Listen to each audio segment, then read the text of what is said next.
If you want to crown them, then crown their ass.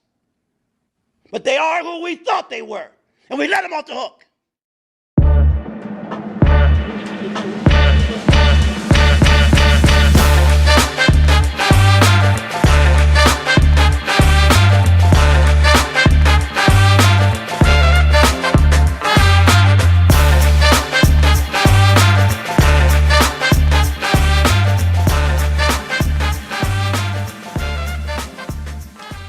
Welcome back to your Valley Sports Plug Live. It is Tuesday, May 19th, 2026.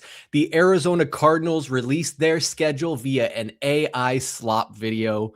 Jacoby Brissett is still seeking a bag, not at OTAs. And Victor the Alien Wembanyama stuns Oklahoma City in Game 1 of the Western Conference Finals.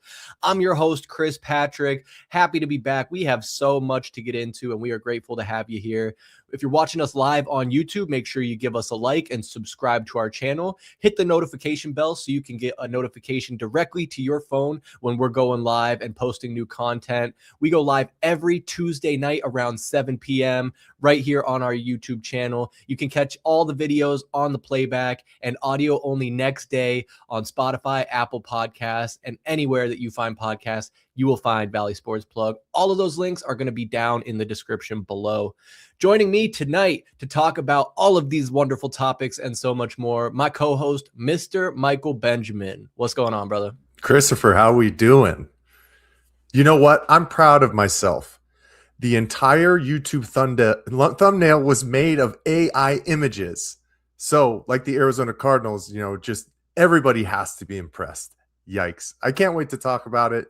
We know where the Arizona Cardinals sit in the landscape of the NFL right now, but there's still a lot on the plate, man. So let's get to it. Yes, sir. Plenty to dive into. And I think in the past couple of weeks, I've been saying, we're heading into the summer. There's not going to be that much to talk about. But I think every year I'm a little surprised at how many topics there are in the summer, especially in the National Football League, which has seemed to somehow become a year-round spectacle, which I'm not necessarily complaining about. But for a sport that has the shortest regular season out of any professional sport, it's actually rather impressive how they're able to position their calendar to stay relevant throughout the year. But nevertheless, your Arizona Cardinals are once again making headlines for better or worse. Mike, you hit me up when this came out because I actually hadn't seen it yet.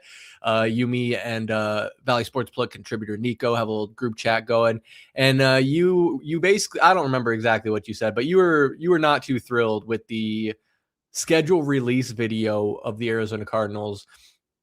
I said it at the top, AI slop, and there's no other way to put it. And I'm not like full blown against AI.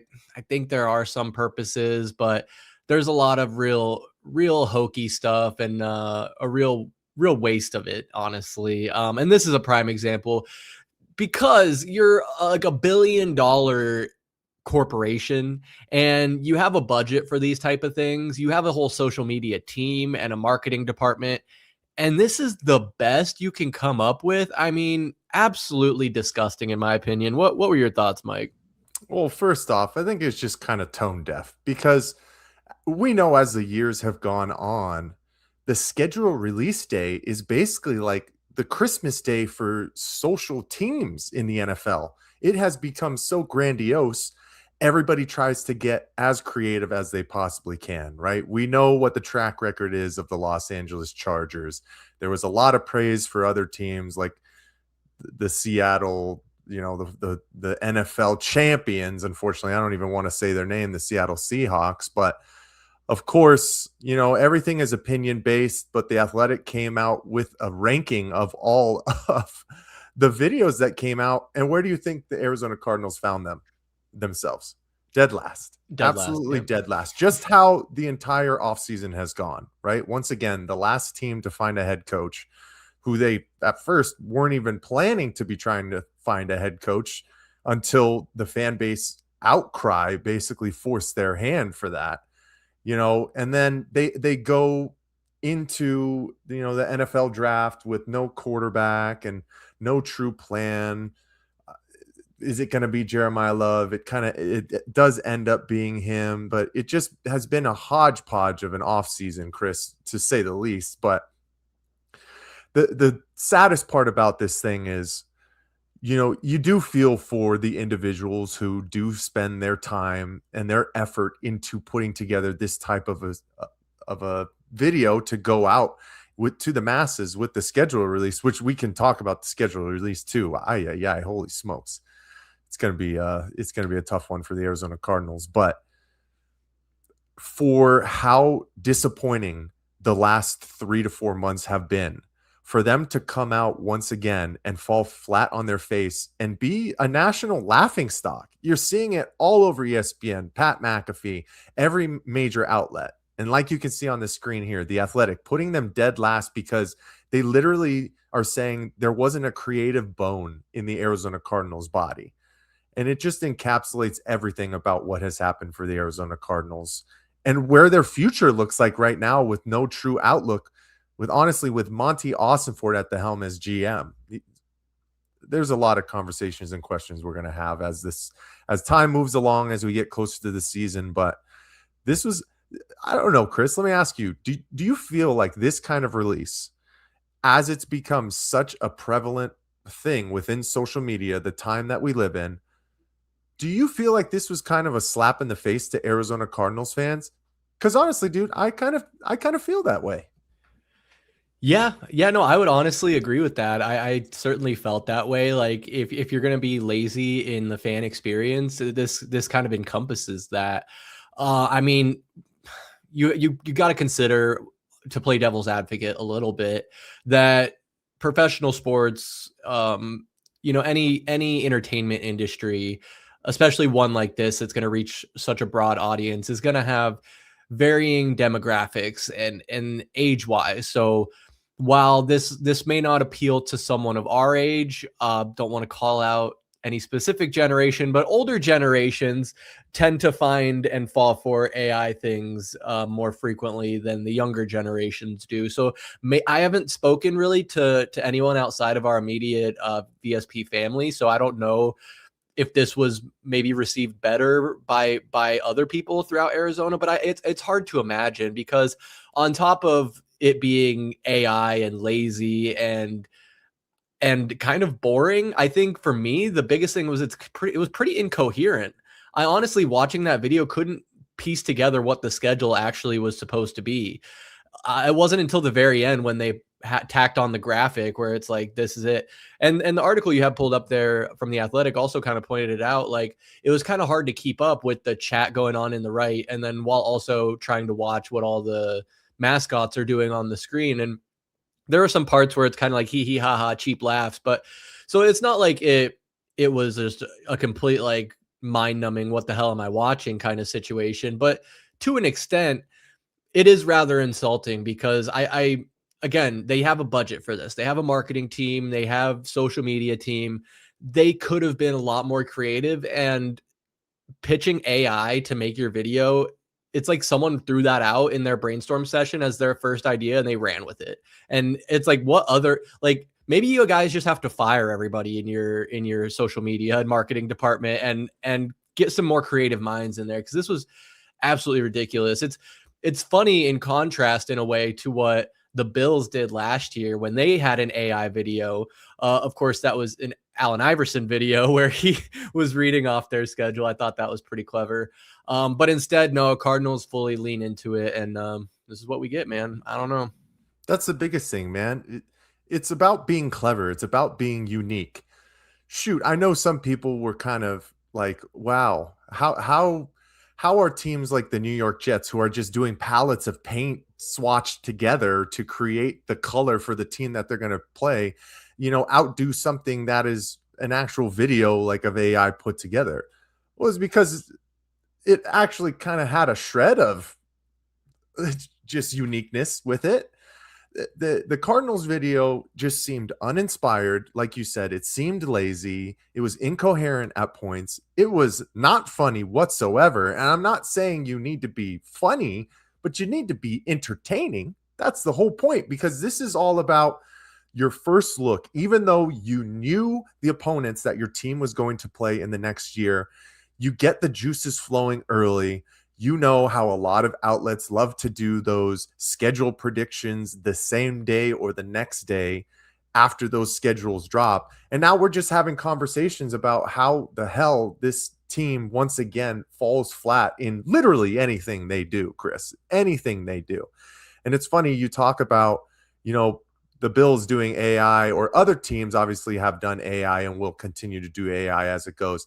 There is a Cardinals fan, I believe, or I think he is. Who is this? I think this is, let's see, Big Smooth Sports on YouTube, if you guys can see that. But he made a post the same day as the scheduled release video went. And his name's Rob Elderton. He said, "The Cardinals never stop disappointing me. The schedule release video is no exception, but I expected this, so I prepared a much better alternative release video, tired of constantly being mediocre." And this is clever. And it's obviously a nod back to one of my favorite shows when I was a kid on Adult Swim, in Robot Chicken. And it's just has clever quips. It goes through your schedule. It does kind of jump around. It's almost the same way as, last year when Mack Wilson Sr. put together that rap video, and he was just jumping over and over to different teams and different matchups, and it didn't kind of go down. He does it kind of the same way within this. I don't think the Cardinals play the Detroit Lions until week 7 or something like that. But, he's got Travis Kelce talking about doing prenups with Taylor Swift. Like, it was just clever. It was funny. And if you're not going to be entertaining, you at least have to be funny, man. So I had to give a shout out to him, because I recognize this is the official 2026 Arizona Cardinals video. We'll put the link in the description. If you haven't seen it yet, go spend some time. It's a good 5 minutes, really funny. Oh, that is bad. I took it off at the wrong time. Let me show this here. He had our boy Scat eating crayons. You know what I'm saying? So here's the devil in salary cap hell, bringing down the San Francisco 49ers, talking about, well, at least you got a championship out of it. And they never did. So it's just, I unfortunately think that these kind of situations that happen, even though you can think about it as like a small scale thing, it's just a video. It just comes out, right? It more encapsulates where the Arizona Cardinals are as an organization, right? The structure is unsound. The leadership is falling flat. The people making the decisions, or the people who are okaying things with the eyes on the product right now, are just not in tune with what a good organization continues to do to build their brand. The Arizona Cardinals are struggling to find their own identity, and they don't want to give up control. The leaders, i.e. Michael Bidwell, right? We've had plenty of those discussions, but guys, until it's the same person over and over making the calls, putting his feet and hands into the fire where he doesn't need to meddle, we're going to continue to have this and be the laughingstock of the NFL. We talked about it too. We are in the same camp right now as the New York Jets, the Cleveland Browns, the Miami Dolphins, the Las Vegas Raiders to a certain extent, even though they did get Fernando Mendoza and they're excited about what's coming. But we don't even have that excitement yet, because we're still trying to figure out who our quarterback is going to be. It's just a mess. Last week was a rough one to be an Arizona Cardinals fan, and thank goodness we are days away from it now. But this is the kind of stuff that lingers throughout the offseason until you can really start seeing the product on the field, unfortunately. Yeah, and I think that's a really big point, is like when you don't have the football to mask the poor press you're getting in other areas, these things are amplified. And if they put out an AI slot video midseason, I don't know what it would be promoting, but it probably wouldn't be as ill received as this was. And I hate to just double down on your points, Mike, but that's, a great comparison with the Jets video, and they were the ones who did the paint, right? Like, it doesn't have to be funny. It doesn't have to be extravagant. It just has to capture your attention, be creative, and people will appreciate that. I actually ended up watching a bit of that Jets one, and I thought it was pretty entertaining. And that's piggybacking off an already somewhat popular trend on social media where people do mix those paints, and like those videos are out there. So they incorporated that into their schedule release. Like you could have done something like that. I'll have to watch that robot chicken schedule release video. I had not seen that yet. So looks pretty entertaining, but that's again, I'm not fully against AI. I think there are, situations where you can use it and you can be creative and you can use it as a tool, but when you just have it do like everything for you, like it literally looks like they just put a prompt like make schedule release video of mascots in teams meeting, have it be in this order, and hit send, and the algorithm thought about it for 30 minutes and spit that out. I don't know. It's not for me, Mike. It's not for me. But Cardinals do continue to make headlines, not only for their poor management in the front office, but also for what their players are doing on the field or not on the field. And we got to talk about Jacoby Brissett, who is still not present, still hasn't worked anything out. I know still not present is kind of an exaggeration because voluntary OTAs literally just kicked off. And yes, they are voluntary. And head coach Mike LaFleur leaned on that and was like, well, they're voluntary, so he technically doesn't have to be here. But come on, everyone knows it's like voluntary. I'm doing rabbit ears if anyone's listening. Especially with a new head coach, you expect all the guys to be in there as early as possible, as often as possible, so that everyone can get on the same page. And Mike, I do have to pause real quick because I just saw that the Knicks tied it up. It's 99-99 in game 1 of the Eastern Conference Finals. The Cavs had, I think, like a 15 point lead at one point in this game, not even too long ago. In the third quarter. So keep an eye on that. Definitely going to be checking in on the conference finals here at the latter half of this beautiful podcast program. But yeah, Jacoby Brissett, man, not at voluntary OTAs, and you want your guys there, especially with a new head coach coming off of such a terrible year where you get a top 5 pick and you're looking to turn the team around. And for all the failures that the front office is making and the stupid AI videos, you finally feel like they got something right in drafting Jeremiah Love. But then now you have Carson Beck as well. You're starting to have all these quarterback questions, which maybe it's by design. Maybe they want people talking about the Cardinals. You want people talking about what are they going to do with Carson Beck? What are they going to do with Jacoby Brissett? Why did they get Gardner Minshew? Throw in Aaron Rodgers' name in the mix. Like it was getting a little crazy there. But Mike, something very interesting I learned today and verified.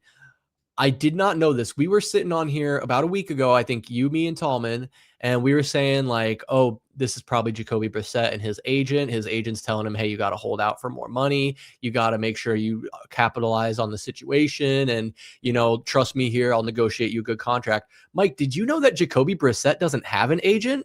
This man's representing himself. I did. And, you can see here the big league, they talk about it being a risk, and they say that it's a strongly miscalculated risk.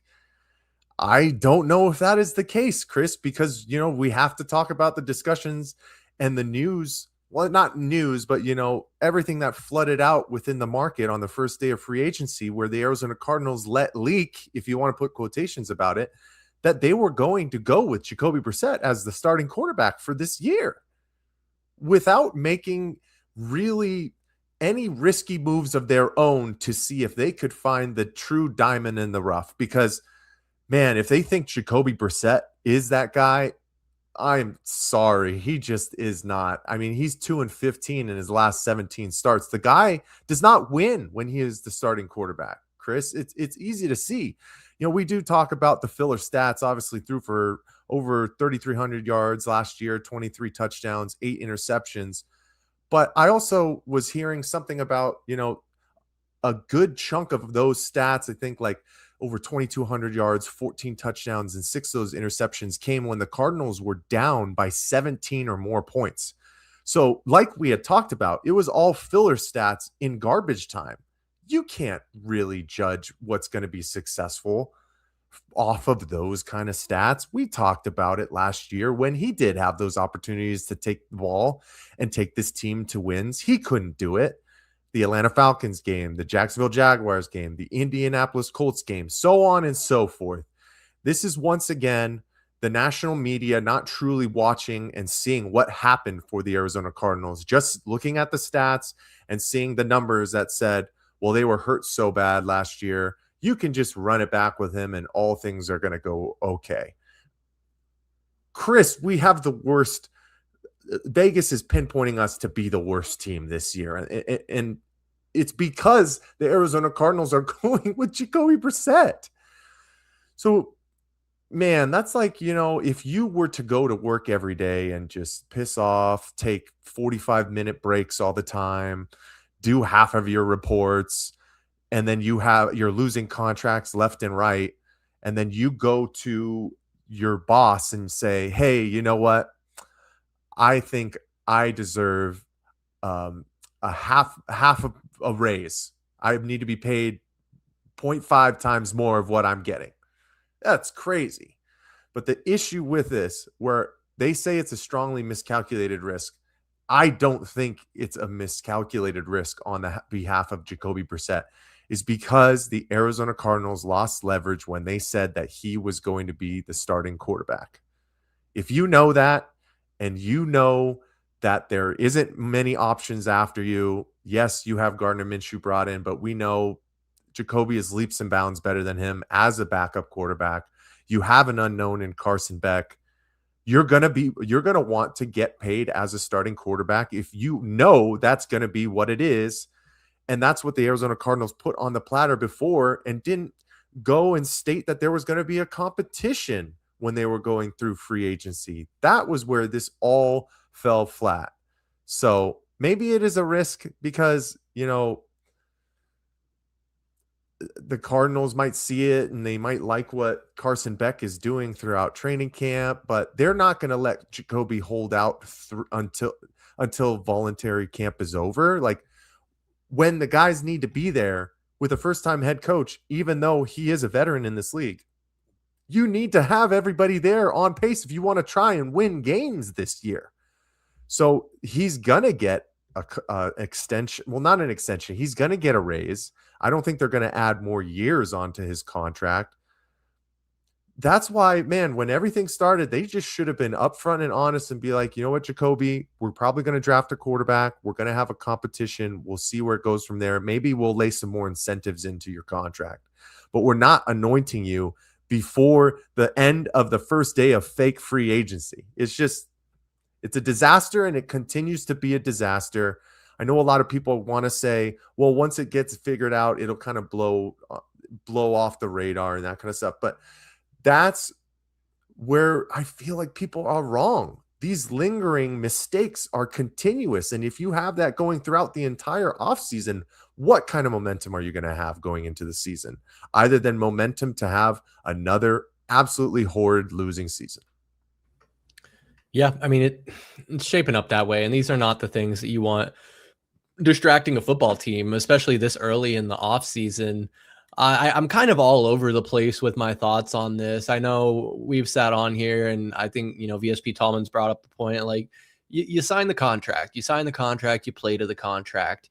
However, 2-year deal, he signed that contract to be Kyler Murray's backup. Granted, he did get thrust into the starting position last year for more than half the season. So now he's reevaluating, and I think it's very nuanced, because when you look at his contract, you think he's making a lot, but he only has $1.5 million fully guaranteed for this season. The rest is based on playing time. And if the writing on the wall is that he'll play 4, 5, 6 games, and then you roll out Carson Beck to see what you got in there, he's not going to meet those benchmarks of having to play 50 or 60% of the football games to get that additional $3 million part of his contract. So I get where he's coming from as far as that goes. I know those comments about him being named starter were prior to the draft, so they didn't know they were going to get Carson Beck. For all they knew, they were going to roll out Jacoby Brissett and Gardner Minshew. And I get that. So Jacoby Brissett is saying, I'm going to have to train as the starter, prepare like the starter, play like the starter. I better get paid like the starter. And so that's where I tend to start to be more on his side, because if that is the case where you do intend to roll him out as the starter, just get this done. And I don't think it's going to take a $20 million investment for this season. Throw him an extra 5, just fully guarantee his entire contract. I'm not sure exactly what he's looking for. I don't know if that has been made public, but the Cardinals have some $30 million in available cap space for the 2026 season. And what the fuck are you going to spend it on? What else are you going to spend it on at this point, Michael Bidwell? You cheap fuck. You certainly aren't going to spend it on your schedule release video. We know that much. So come on, man. Just give Jacoby a little bit of money. Get him in here. I think he's good for the quarterback room. Now, this is not my next opinion on the matter is not against Jacoby Brissett, but I am firmly in the camp with we are going to be bad this season. Even if we win 5, 6, 7, 8 games, 8 being super generous, we're not going to be a playoff team. We're not going to be a contending team. You got to see what we have in Carson Beck, especially with a very stacked quarterback class coming up in 2027. We need to know what we have in him. Again, I know people are saying, bring him in week 6, week 7.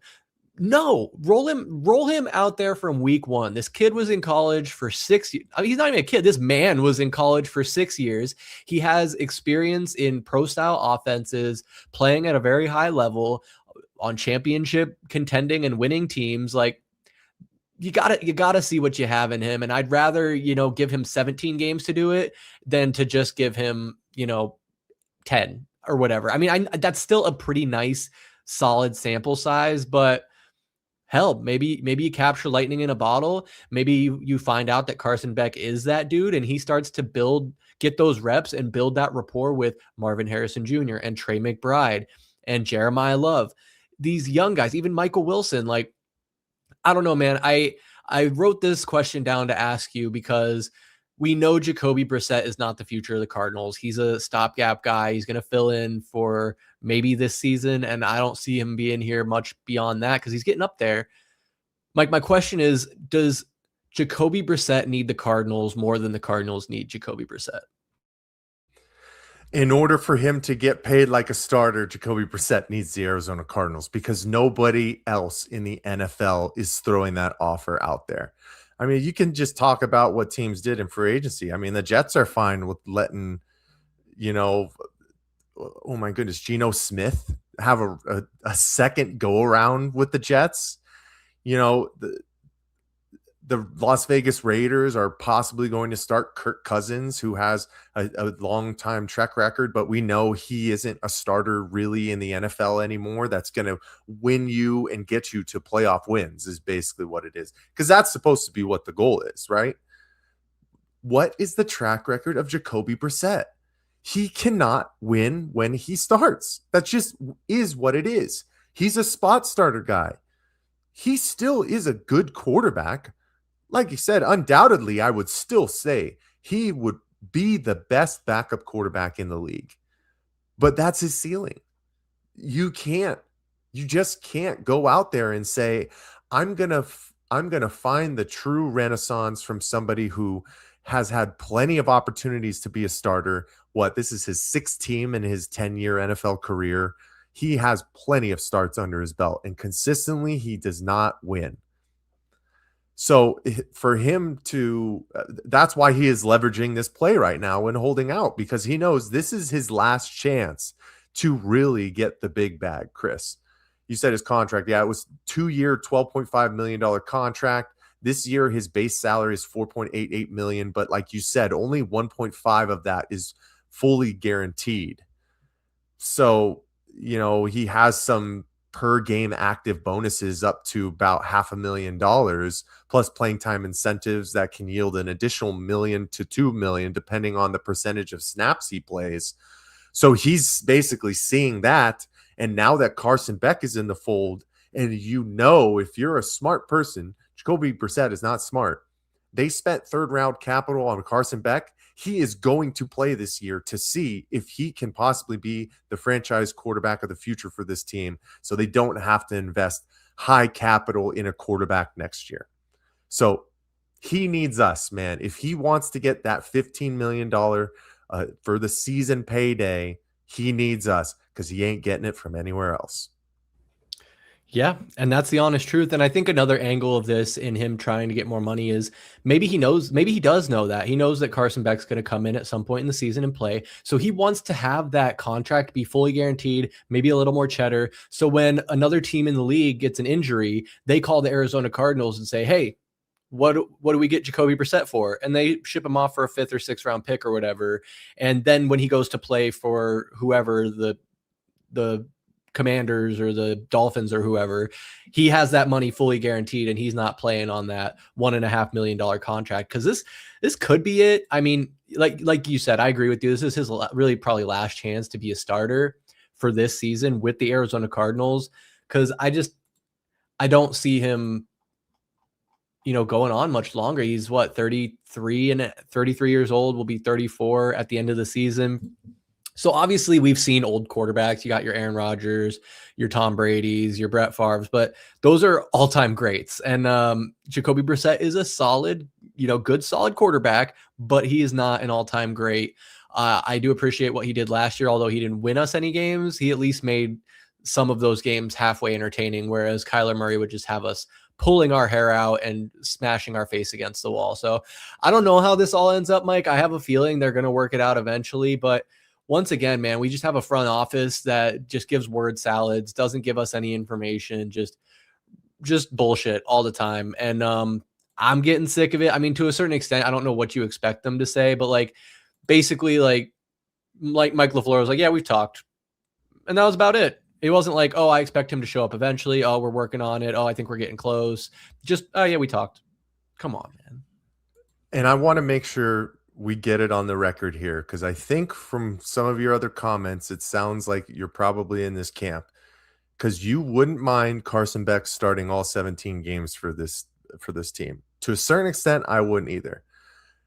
So are you hoping that the Arizona Cardinals don't figure it out with Jacoby Brissett and just kind of end up outright cutting him, or at least trying to salvage something like a fifth round pick for a trade? Because that is definitely a possibility.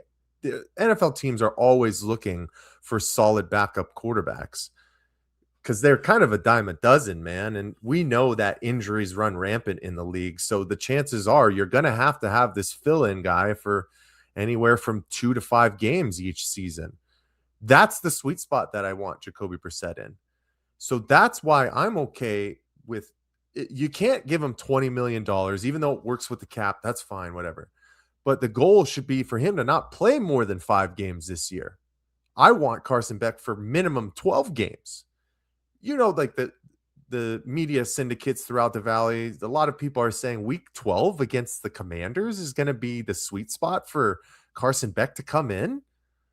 You're going to let Jacoby Brissett go 1-10 and not make a move earlier than that to see if this third round rookie, who is going to be 20, how old is he going to be? 25 years old? A guy who played for more than half of a decade in college, who played on great teams, who was a success, man. Let's not get it twisted. Carson Beck was one of the better college quarterbacks over the past half decade. You can't kid yourself about that. You wouldn't want to get that product on the field earlier than waiting until week 12 to see if just 6 games he's the guy. So, like I said, on record, I want to know, Jacoby Brissett, let him walk, or make sure you get the deal done so he comes and at least can start this season for the Arizona Cardinals. What are you going with? It's a good question, Mike. And honestly, I've thought about it a little bit.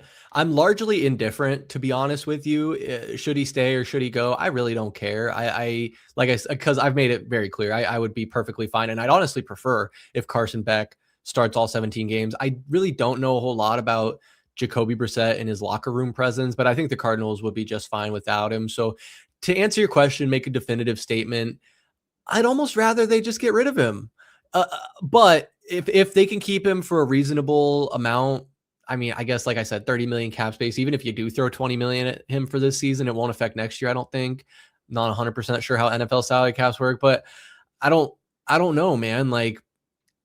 Why would you pay him that much though, if you need to see what you have in Carson Beck, unless you already know? They don't know what they have in Carson Beck. Nobody knows how he's going to be at the NFL level. So it's tough. So yeah, man, if their idea is to trade, if they can't work it out to where he's, maybe getting his contract that he has fully guaranteed, if he's getting an extra 5 million or so, great. Welcome back, Jacoby. You're QB2. If not, man, we still have Keaton Slovis on this roster too. We have 4 quarterbacks. One of them's going to have to go.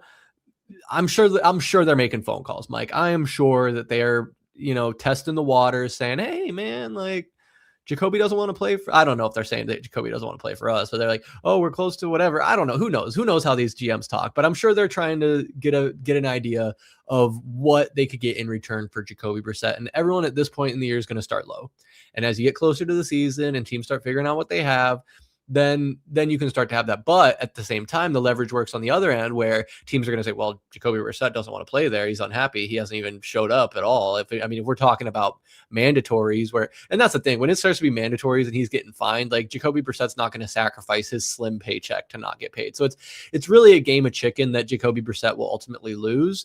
But I think right now he's trying to stand on business, make a point.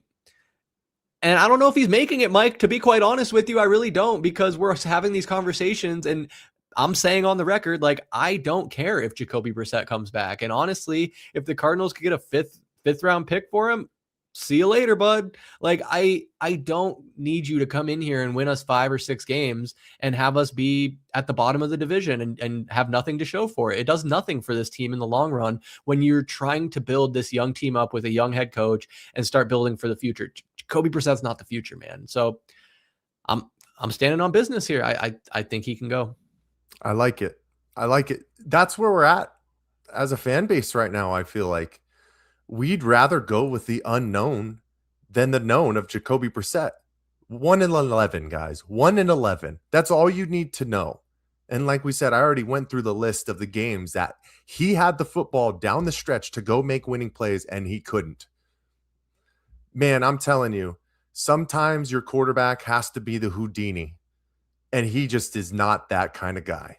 He needs everything tailored around him to be successful. And where the Arizona Cardinals sit right now, that's not going to be a quarterback that's going to bring you much success. Given the fact, I know a lot of people probably want us to tank this year to try and go for a quarterback next year, but why wouldn't you see what you don't have and see if it possibly could be in Carson Beck? Like, there is no hurt in putting him out there to see if he is this kind of a caliber of quarterback to be a success story for years to come. Because then you know what Monty Ossenfort gets to do at the end of the day? A little bit of this. Give yourself a nice little pat on the back, and guess what? You get to keep your job. If you roll Jacoby Brissett out there for 10 weeks and the Cardinals are 3-7, 2-8, he might not make it through the season. So you have to go with the unknown at this point. As a fan is what I'm stating, because Chris, all we've done is lose for a decade. It can't be any worse than this. It really just can't. Yeah, Mike. And I mean, last thing I'll say on it, if there is an opportunity for this team to start building for the future, it's right now. I mean, this year is the year where fans will be okay with a poor record, will be okay with the losses, as long as there's flashes where we get to see Jeremiah Love take a 65-yard rush to the house, if we get to see Marvin Harrison Jr. make a one-handed grab, if we get to see Trey McBride truck someone and then rush 40 yards down the field and score. Like, if there are flashes of like, wow, these young guys could be dangerous, we'll deal with Carson Beck throwing 14 interceptions and getting eaten up in the pocket. Like, we're going to have much more of a stomach for it this year after the disappointment of last season. And we got rid of Kyler Murray and we got rid of Jonathan Gannon for a reason, because we needed change here in the Valley. And if you roll out Jacoby Brissett, then that's not really signaling any change. I don't know what it's signaling, to be honest, that we're trying to be competitive. We want to bounce. Everybody's going to come out and give lip service and say they want to try and be competitive. Because if you say, oh yeah, we're just going to be mediocre this year, we're going to, we're just kind of looking at the future. Like, yeah, fans might know that. Like, we know that, but like, teams are going to try and say they're competing because they kind of have to. But you don't have to roll out Jacoby Brissett if he just gives you a slightly better advantage than Carson Beck or even Gardner Minshew would. Although Gardner Minshew was very unimpressive last season with Kansas City before he fucked his knee up. I forget, it wasn't an ACL. I remember that much. But yeah, man, I don't know. I don't know how this is going to end up, but I kind of expect that it'll be resolved here within the month, probably by the middle of June. I'm just randomly throwing out a date there, but gonna be interesting, man. We're gonna keep checking in on the Cardinals and all these stories. Last thing before we move off, Mike, just another random Cardinal story I heard about on the radio today.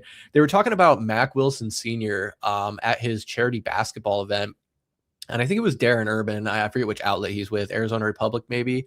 But he got a chance to catch up with Mack Wilson Sr. And this kind of speaks to the poor management of the Cardinals and what we've complained about with the lack of transparency and the way information is given and distributed to fans, where we didn't know shit about Walter Nolan or what was going on with him. It was like found out through a girlfriend's post that he had a meniscus injury of some sort.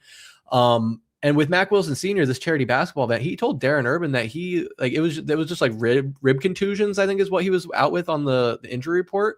But it came out that he had like broken ribs and was hospitalized for like 3 or 4 days with a tube in his chest so he could breathe. Like that's a serious injury. And that goes beyond like not wanting to tip to your opponents what your players' injuries are. Like, I don't think he ever came back after that the rest of the season. It was like, man, I mean, I know there's like, privacy and HIPAA or whatever, but like you can say broken ribs. You could say it's a serious injury. You don't have to sugarcoat it and call it a rib contusion, which basically just means rib bruising. Because when you're in the hospital for 3 days with broken, that's not the same thing.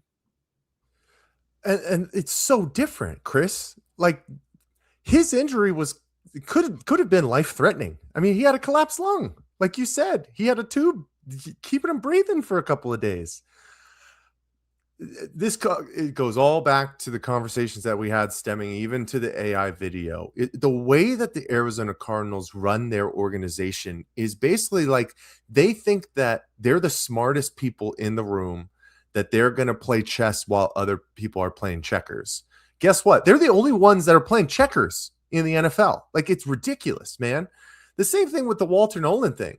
Like, the way that they held their tongue about his injury at all, and then we see a social media post basically like he had broken his leg and was going to be out for 18 months, tore his ACL, but it ends up just being like a small sprain or something that fixed up, and he's going to be ready for training camp. Like, the Arizona Cardinals are so far behind the 8 ball in the way that they handle their just presence overall in any aspect, Chris. They're not fooling anybody with any kind of competitive advantage. So why not just be honest for once? Like, it can't hurt. It can't hurt. Honestly, you'd probably get a better overall, viewpoint of your franchise when it comes down to that, to start building good favor to people who aren't diehards. Because guess what? You're not building a fan base anymore. The Arizona Cardinals have not been building a fan base since 2021.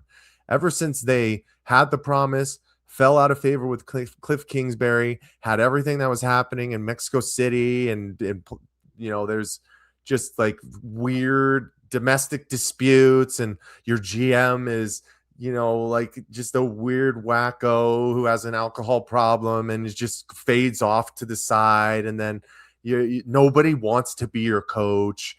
You can't hire offensive coordinators after a third or fourth time. Like, this is the reputation. And don't get us started on the NFLPA grades. You need to do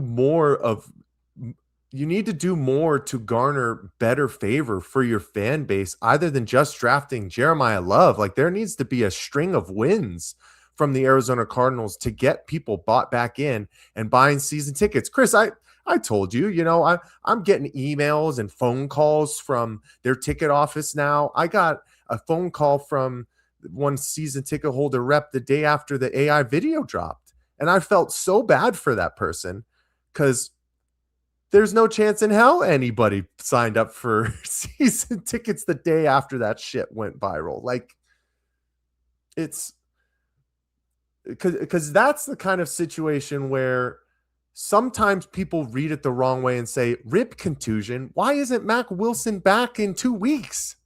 Because the guy couldn't breathe and we didn't know anything about it. Like, that's wild, man. We could go on, but this team needs good faith. They need to build it back, and they have a long way to go. Yeah, I couldn't have said it better myself. And it's not just these things in a vacuum. It's not just one instance of, okay, they kind of fumbled the Mack Wilson injury, or they've kind of fumbled how they spoke on the Moulton Nolan injury. It's a culmination of all of these things that build up to where you're absolutely right. You can't buy back all that ill will with just drafting Jeremiah Love. And even if he comes out and he's an absolute stud, that's not going to make us forget all the bullshit we've had to deal with for damn near 3 decades at this point as an organization, as a fan base. Like, it's tough, man.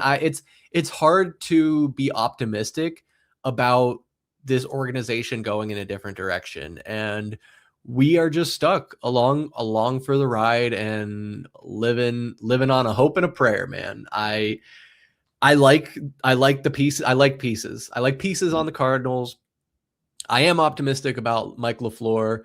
I think it's interesting they retain Nick Rallis, but I think there's value in that where you do have some familiarity there. And at the beginning of last season, it was kind of like speculated, like, wow, Rallis, pretty impressive. Could he be the next, assistant to join the ranks of head coach?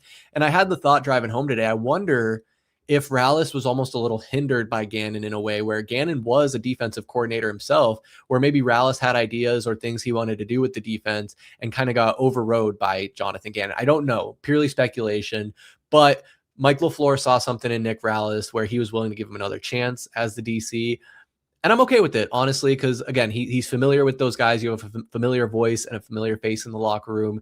And to some extent, I'm sure these players respect him and will be willing to go to battle with him. So, again, that was the last thing I wanted to say on the Cardinals. And we could go all night, even though it is May. It's May, and we haven't seen football, Arizona Cardinals football, in damn near 6 months. But here we are talking about the Arizona Cardinals. And we're not going to see Cardinals football for another, what, three months? Something like that. When's the Hall of Fame game? At beginning of August? It's got to be coming up in around 3 months, right? Let's see here. Hall of Fame game 2026 is Thursday, August 6th, 2026. So just under 3 months. See? So we're closer to next season than we're removed from last season. So, man, it's going to go fast. It's right around the corner, and I'm excited. I'm already excited. It's the middle of May. And I'm excited for football. I'm excited for Cardinals football. Despite all my negativity and pessimism, I am excited because I do want to see this team. I want to see what we got. I want to see these new pieces. And I might buy a Jeremiah Love jersey. But ooh, okay. All right, see. now. We'll see. That's not an official. It's not an official. You just put it out into the ether. We'll see if it happens. We're not put it out there. I'm not going to force you to. But maybe if you do say it, if you do say it again, then maybe you'll have to be forced into it. Well, we'll see how we're looking mid-season. It might be a Carson Beck jersey. No, I don't know about that. But Mike, you and I hop on, Pass the Outlet. You host, I co-host. Love that podcast. We've really been having some good reception there and good conversations about basketball. This year, I've gotten back out on the court myself on a more consistent basis. And I'm just not that I ever lost my love for basketball, but it's reaffirming my love for basketball. And the Western Conference Finals game 1 last night really affirmed my fandom even more for the sport as a whole, because two teams that I really don't like, one of which I absolutely hate, and the other team I hate for what they did 20 years ago in the San Antonio Spurs. I don't like the Thunder for the way the current present day team is and the way they act and the way they carry themselves. It's kind of the way I felt about the Dynasty Warriors teams. And I maybe I'm just a hater for greatness when it's not my team being great. That could be part of it for sure. I think, the little green monster, the jealousy and the envy starts to come out a little bit when you see a team having levels of success like the Thunder. But man, Mike, let's talk about this game 1, because people have said it and it can be overstated and overused at times, but the phrase instant classic comes to mind as I'm watching this game last night, go into double OT, when it kind of seemed like the Thunder were about to put it away. Victor Wembanyama pulls up from like 40 feet out and drills a massive 3-pointer to tie it up. Just what a game. I mean, we'll dive into it more, but I want to ask you about your initial reactions to what we witnessed last night. What do the kids say? Absolute cinema. It's everything that you want from the highest level of basketball, Chris. We saw it last night. You get a double OT thriller. it was back and forth, obviously down the final 4 minutes of that game in the fourth quarter. Crucial steals, it seemed like, when it was needed from Alex Caruso, who also just shot the hell out of the basketball last night. What was he? 8 of 14 from 3. I think at one point he was like 8 of 11. Just the second coming of Alex Caruso has been amazing to watch. But, then you have Chet have a huge block on Wemby when they had the final possession to hopefully take that game. Then overtime, just back and forth once again, possession after possession. But the big story absolutely has to be Victor Wembanyama's utter true outcoming. And I know we've all seen it, we've seen it for a few years now, but he really was as healthy as he has been. I don't know, Chris, we're getting dangerously close to the territory if this is going to be the Wemby that we get for the next year. I would say if he comes back with that same consistency next year, he is undoubtedly the best basketball player in the universe. There is just nobody who matches up with his physical traits. Obviously, not only from his size, but his ability to control the basketball, his ability to shoot from outside when it's needed. I mean, you talked about the 40-footer, but this postseason alone, I mean, over 54%, 22 points, 12 rebounds. Last night, how many offensive rebounds did he have as well? Having those second chance opportunities is always ridiculous. 9 offensive rebounds on his 24 total rebounds and 41 points. Youngest player to ever do it. Just stupid. That's the only thing that I could think. And down the stretch, especially in those 2 overtimes, Chris, they were feeding him and feeding him and feeding him. And when you are that dominant of a player and the other team knows where the ball is going and you still control the game that way, it truly is a sight to behold.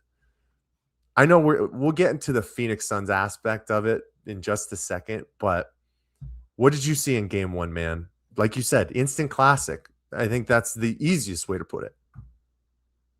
Yeah, man, I saw a team that just really wanted it, and the dominance of Wemby on full display. And I think what is kind of lost in all of this to some extent is that they did this without De'Aaron Fox, who's been a vital part of that Spurs team. But it isn't just Wemby, because obviously the game is going to be centered around him, and when he's in the paint, the opposing team is kind of going to collapse on him and try and make his life difficult. But that opens up the kick out for other players. I mean, we saw other pretty good, like Dylan Harper, 24 points on 8 of 20, didn't shoot the 3 great, but man, I mean, every one of their starters had double-digit points. Keldon Johnson off the bench had 13 points.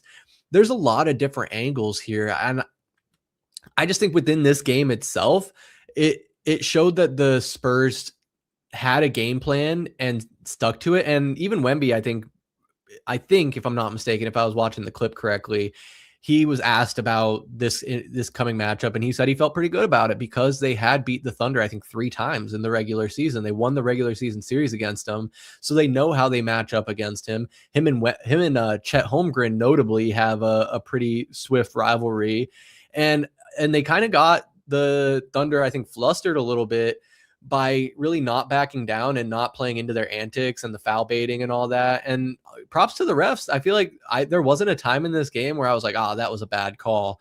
I mean, no official is going to bat 1,000. They're not going to get every single call perfect. And I'm sure there were missed calls, but all in all, it felt like they were letting them play. And I mean, just how do you stop that type of thing, man? There was one where they just throw it at the rim and Wembanyama goes and like grabs it and just puts it in. Like and there was times that you could even tell his presence on defense. Cason Wallace had dribbled and he was right under the basket, and the only other person within a 10-foot radius of him was Wemby. And instead of trying to put up a layup, he just dribbled it right on out and reset. He didn't want any part of Wembanyama. So when you have a guy that's this dominant that can impact the game on both ends, it's going to be dangerous. But Mike, the thing that concerns me the most is Victor Wembanyama played 49 minutes last night, which was, I think, the most minutes he's played in an NBA game in his entire career, maybe a basketball game in his entire life. Granted, not a very long life so far. He's only 22 years old, which makes this all the more impressive. This was the play I was thinking about. Just chuck it up there. Wemby's up there somewhere. It's like the Hail Murray. It's like, fuck it, D-Hop down there somewhere. It's the guards are just like, Wemby's down there somewhere. Let me just chuck it up there. And it works. Like, you can get away with it when your dude is what, 6'6" or 7'6". I'm sorry, however tall he is, just giant mutant. But I bring up the minutes played because during the regular season, the Spurs kind of had an agenda to manage Wemby's minutes, and he only averaged 29.2 minutes per game. And I think they were usually aiming for about 30 minutes for Wemby, which equates to like 2 and 3/4 of a quarter, almost basically. Well, no, because 12-minute quarters. So yeah, that's about two and a half quarters a game. So it's like not a ton of basketball, but enough obviously to get them the second seed and be a dominant force. But they're going to need everything Wemby has to be able to beat the juggernaut Thunder team with the back-to-back MVP and the reigning champs. Mike, what do you think heading into game 2 tomorrow? I think it's tomorrow, with all of the energy that was exerted. Granted, it was by both sides, but Wemby playing 49 minutes, is he going to be ready to go for another 40 plus on Wednesday or on Thursday? Wednesday. I think so, just because they did get a little bit of rest as well. Their last series only went to 6, so they didn't have to extend too much energy, especially as some of those games towards the latter half of that series were pretty dominant, so he didn't have to be on the floor as long. But man, it's funny, Chris. I was just thinking that same thing. You can go back to the Eastern Conference, the last series that went to 7 with the Cavs and the Pistons. There were a few of those games that were clunkers where one team was just absolutely spanking the other, and it was blowouts. I don't know if this is that series, man. I just think that obviously there's going to be a mismatch with Wemby. Yeah, this was one of those, and I'll pose the question here in just a second. But, if you're going to go small on him and then have Chet come from the opposite side, you got to make sure that you're rolling faster than that. But there's going to be times where he's going to dominate. But then the Thunder are such a great cohesive unit. They're so deep. They're going to be able to stay in games just from their shooting alone. But they're going to have to find out some way to get over being scared sometimes when they attack the basket. Because you could see there were plenty of times they're beating guys off the dribble. They're beating Harper and Castle off the dribble. But as soon as they see Wemby stretch over just a little bit, they basically stop their momentum and look for a kick out immediately. And I mean, I would too when you see that kind of a block that's coming at you all the time. But I think that the San Antonio Spurs want to make a statement as a young team and say, hey, we're here to play, and we're here to play for the long haul, aka a number of years to come. So I think it's going to be the same kind of fight in game 2. And I don't know what De'Aaron Fox's thing is going to be with his ankle, if he's going to play or not. That obviously throws another wrinkle into the game plan that the Thunder are going to have to figure out. I do give credit to Stephon Castle to controlling the basketball as best as he could. He did have 11 assists, but he had 11 turnovers. That shows you the different level of basketball that we're seeing, though, Chris. When your primary ball handler is turning the ball over 11 times, wouldn't you think your team is probably getting blown out within that kind of game? But, man, I think this just has all-timer written all over it. I would not be surprised if this series goes 7 games, and I would not be surprised if all of these games are within 1 score games, and we see a couple of overtime thrillers in this series, because I think both of these teams have so much pride. Like I said, the Spurs as a young upcoming team, a lot of high draft picks, but guys who are trying to cement themselves as some of the best players in the league. And then the Thunder, we know how hard it is to go back-to-back. Having another 60-win season, having a now 2-time MVP in Shai Gilgeous-Alexander, there are expectations that go along with it. And I think the Thunder have shown that model throughout the past couple of years as they've continued to grow into the juggernaut that they are, that they have the fortitude to do that and perform when it is needed. So let me ask you this. Down the stretch in that game, it seemed like the Thunder wanted to go a little bit smaller in regard to athleticism. They were putting Alex Caruso on Wemby. They were putting Jalen Williams on Wemby. Do you think that that is really something that can be continued to do throughout the course of this season? Or is Chet just going to have to nut up or shut up and play big man ball against Wemby? What do you think?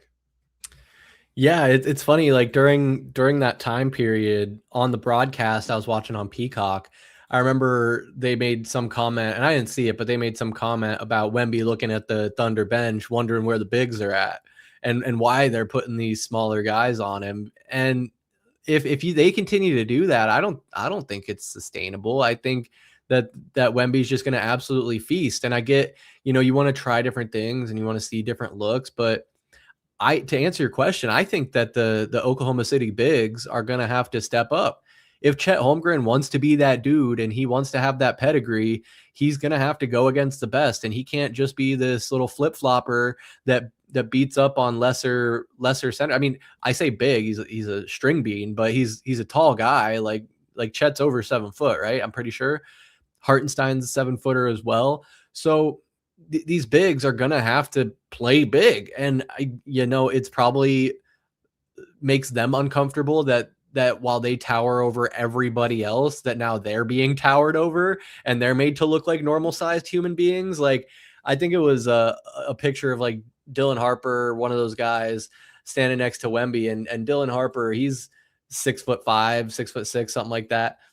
And, if you're walking by him on the street, you're like, man, that's a tall guy. People walk by you, Mike, you're what, 6'7"? People are like, wow, that's a tall guy. But if you're standing next to Victor Wembanyama, he's a whole foot taller than you.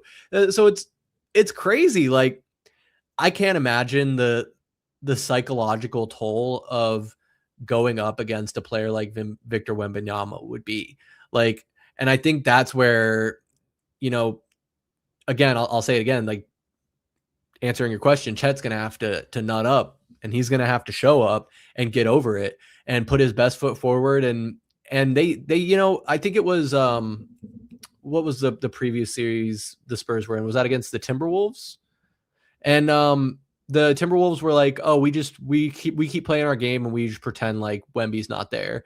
And that's almost kind of what you have to do, which is kind of, you can say it's kind of dumb because, if you go in for like a regular old layup, like he's not in there, you're just going to get swatted to shit.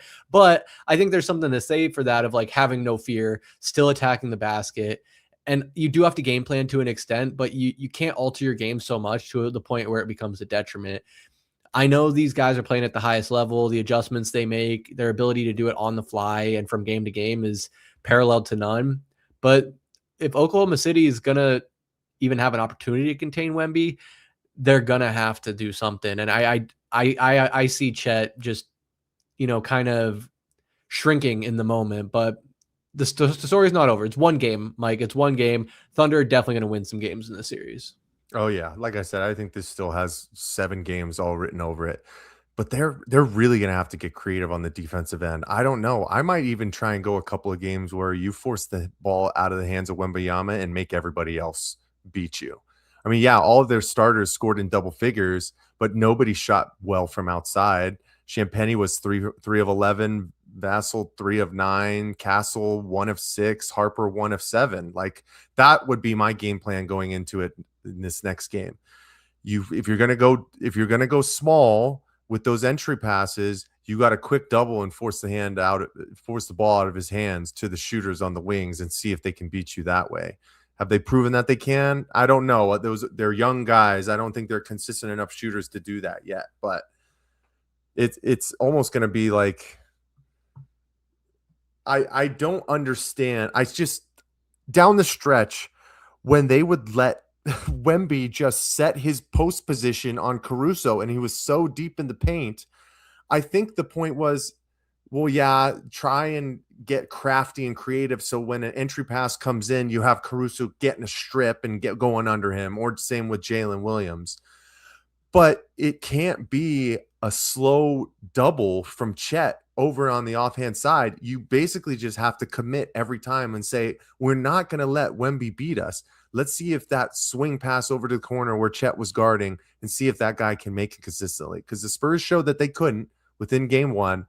Their guards were getting downhill and getting to the basket. That's why everybody did get and score in double figures. But there's going to be game plan changes. And I think you just have to throw the kitchen sink at this guy and just switch up coverages, do doubles. Sometimes you're going to have to triple. You're going to have to force position, get him into the higher post, force him to shoot his jumpers instead of being down low, taking one dribble and dunking the basketball, because he literally just has the length to do it from that first entry. It's ridiculous, Chris. It's ridiculous. I did want to ask you, though, Chris, this is more so full form, and we don't have to get into it too much because I'd love to save it for Pass the Outlet when we eventually do the NBA Finals preview. Are you worried that the emergence of Victor Wembanyama is going to force a massive shift in the NBA to the point where we're basically looking at 2 teams and 2 teams only winning championships for the next 5 years? And when I talk about those teams, I talk about the San Antonio Spurs and the Oklahoma City Thunder. What do you think about that? Yeah, I mean, scary of a thought as that is, you're probably right, because these are young teams with players on pretty friendly salaries for the time being. The Thunder still have a whole stockpile of draft picks where I think they have the number 12 pick in the first round in this upcoming draft. So they're going to continue to be able to position themselves to be competitive. And you got a good foundation in a guy like Shai Gilgeous-Alexander. Same with the Spurs, man. You got Victor Wembanyama, Stephon Castle's really young. De'Aaron Fox has kind of been the heartbeat in a lot of ways of that team, and he's not even that old himself. There's no end in sight. Now, I know with guys like Wembanyama and men of his stature, they aren't always the most durable, and I think that's why they've played it safe with his minutes restriction. And he had some, I think, blood clot issues, and he was out for a period of time with various injuries. And so, you do worry about his longevity, but at 22 years old, I don't think he's going anywhere anytime soon.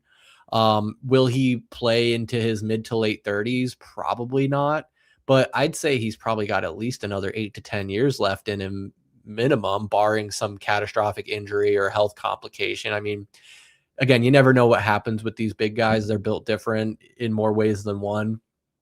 And so it's interesting, Mike, but to answer your question, like, I think other teams are going to have to really think about how they want to, navigate the near future. And I was thinking about that even here at home with the Suns today, and texted you and Nico last night some very honest opinions that the players that are on the Suns roster today, including Devin Booker, none of them, not a single one of them, will be on the next great Suns team. And when I say next great Suns team, I mean the team that's going to compete for a championship.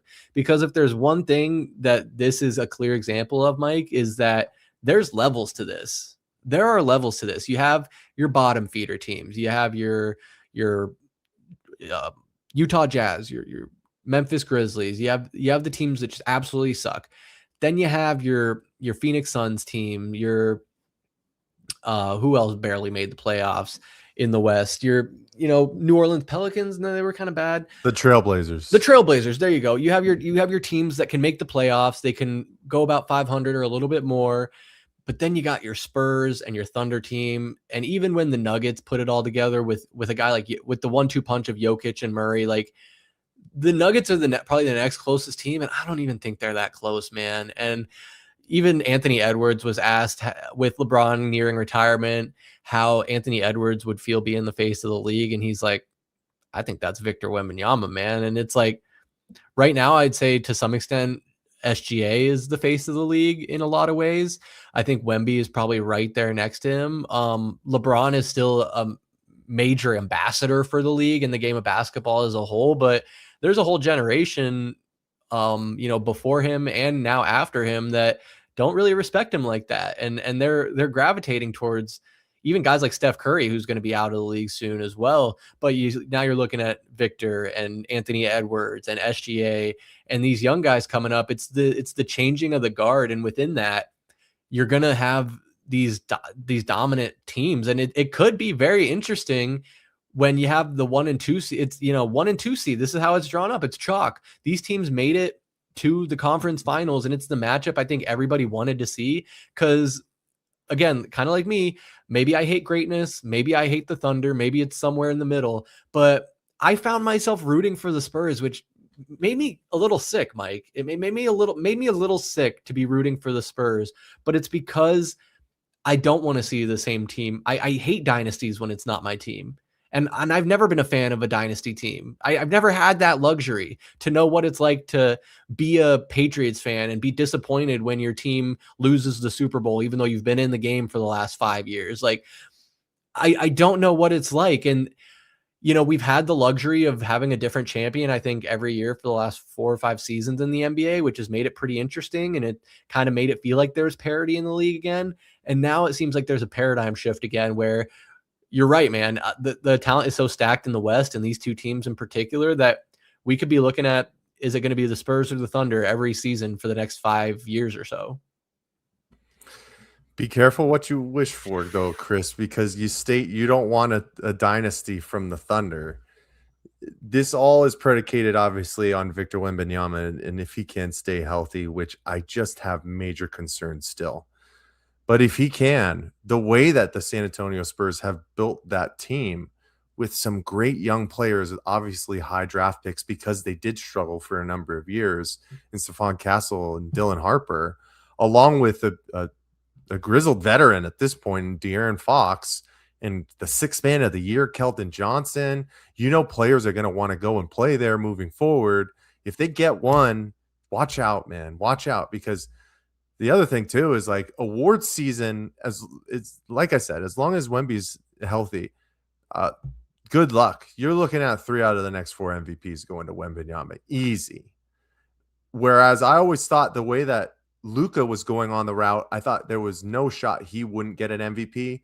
Now, I don't think there's any chance that he ever will, because the one thing about Victor Wembanyama that truly is generational that we just have not, like, people don't understand that we have not seen this.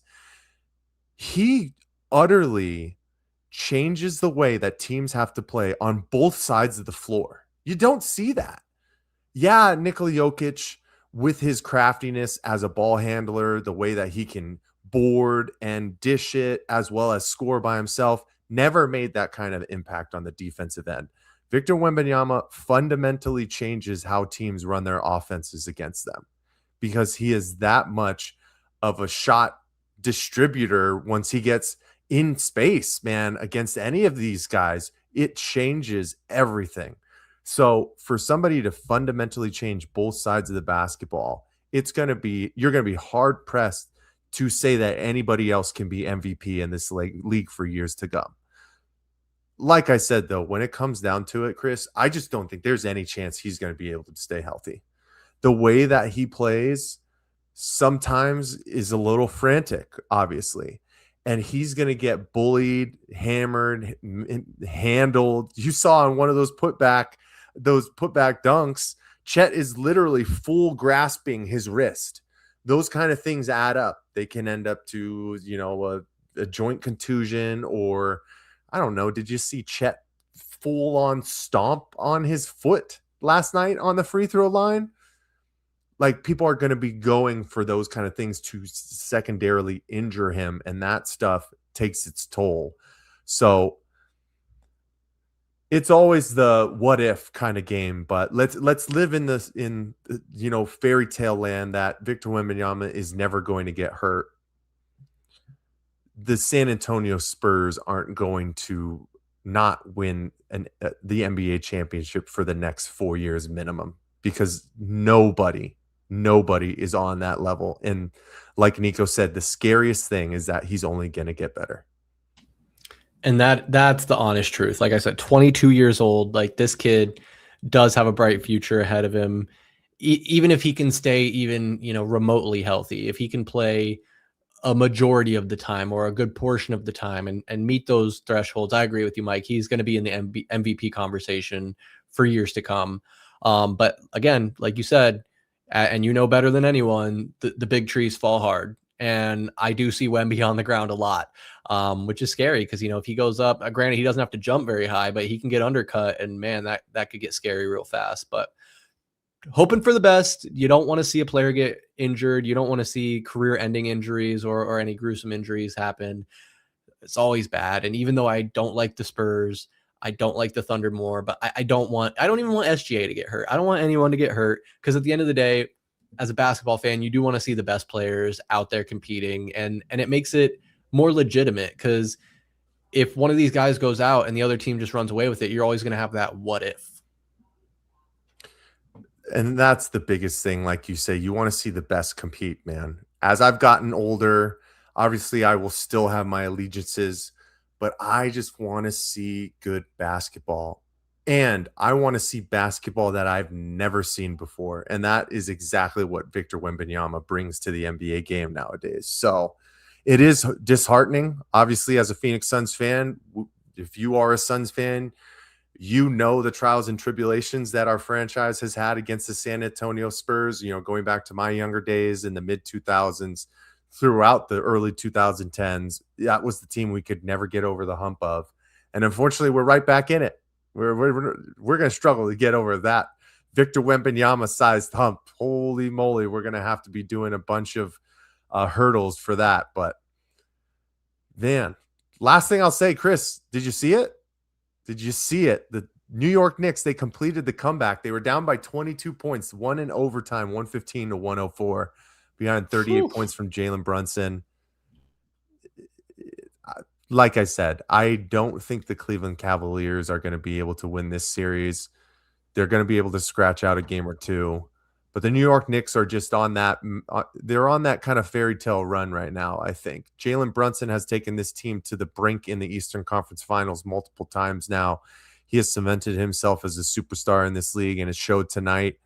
15 of 29 from the floor, 7 of 10 from the free throw line, 6 assists, 5 rebounds. Everybody from the Knicks scored in double digits, including Mikal Bridges with 18, second high on the team. For the Cleveland Cavaliers, it's just going to be, is Donovan Mitchell going to be able to get the Robin to his Batman? Because we know the Cavs won Game 7, but once again, James Harden was like a no-show once again. And tonight, it wasn't a great start either. 15 points, 5 of 16, 1 of 8 from 3. So, I don't know, Chris. I don't know. The NBA playoffs continue to roll on. It's a hell of a time. I can't believe we're coming to the close already. But I cannot wait to break it down further on Past the Outlet next month. It's going to be a fun time.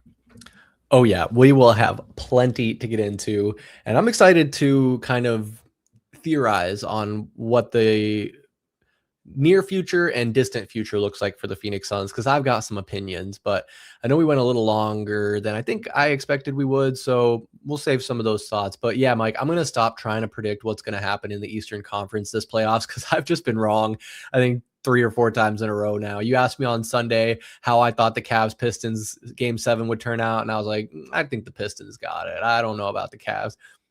So I was wrong about that. Flash forward to today, we're getting on. Cavs are up by like 12 or 13. And I say, yeah, I just think the Knicks are soft. I don't think they have the ability to finish. And then they outscore the Cavs by 25 points in fourth quarter and OT combined and win this game by 11 points. A crazy swing. And if there's one thing, I know they replaced Tibbs and their new head coach, Mike Brown. He's doing a pretty good job, but these guys are all familiar with playing together. And I think they've been at the doorstep and they're ready to break it down and get to the finals. I think I'm convinced now. Now watch again, I'll be wrong and the Cavs will turn around on Thursday and they'll win and it'll be a 1-1 series, but who knows? I agree with you though. I don't think Donovan Mitchell can do it alone. And I think James Harden's just a little bit too far past his prime to be super useful and be that guy. Cause it might not seem like it, but man, James Harden's 36 years old. He's been in this league a long time now. He's got a lot of miles on those tires. And yeah, I don't think the team around Donnie is quite shown up the way he needed them to. But going to be interesting. Plenty of discussions to be had on down the line. But this was a fun one, Mike. Do you have any last thoughts or opinions before we get on out of here? No, I'm glad we dove into the NBA playoffs. It was kind of like almost a teaser for Past the Outlet. So make sure you guys tune in. That's one of, if not my favorite show that we do on Valley Sports Plug YouTube and the network over here. Obviously, we talk about Suns, but we really get into it with everything basketball, NBA, Big Three, college, shoot, and one mixtape tour. If it ever comes back, we'll break it down. You know what I'm saying? But Chris, the only last thing I have to say, it looks like the unsung hero, the guy that turned the tides for the New York Knicks tonight, it was a former Phoenix Sun. And no, it was not Mikal Bridges. It was Landry Shamet, who ended up hitting a dagger in overtime, was plus 25, the best plus minus on the team for the Knicks last night. An absolute difference maker. The Shamet man is just having his way for the New York Knicks. Who would have ever guessed? Chris, always a pleasure. Had a lot of fun tonight breaking down the AI slop, talking about the bag man, Jacoby Brissett. We here, baby. We still keep rolling on. Yes, sir. It is always a pleasure and a privilege to get on here every week and get to talk sports with my best friends. And we thank you all for joining us here live, or if you're listening on the playback. If you've made it 80 minutes into our stream here, you're a real one, and we appreciate you. You probably already are, but if you haven't yet, please subscribe to our channel right here on YouTube. Give this video a like and share it with your friends, your family, or your worst enemy. And, you know, it really helps us out, and we really appreciate that. All of our links are going to be down in the description below. Make sure you follow us at AZ_VSP on Instagram, X, TikTok, and so much more.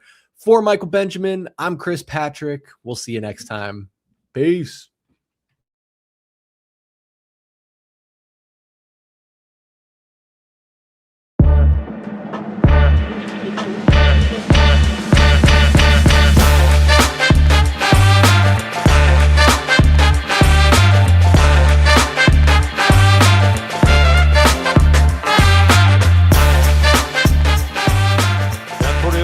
Wraps things up here, and for one last time, this is Al McCoy saying thanks for being there, thanks for being with us tonight, and from the Footprint Center here in downtown Phoenix, we'll just say so long for now.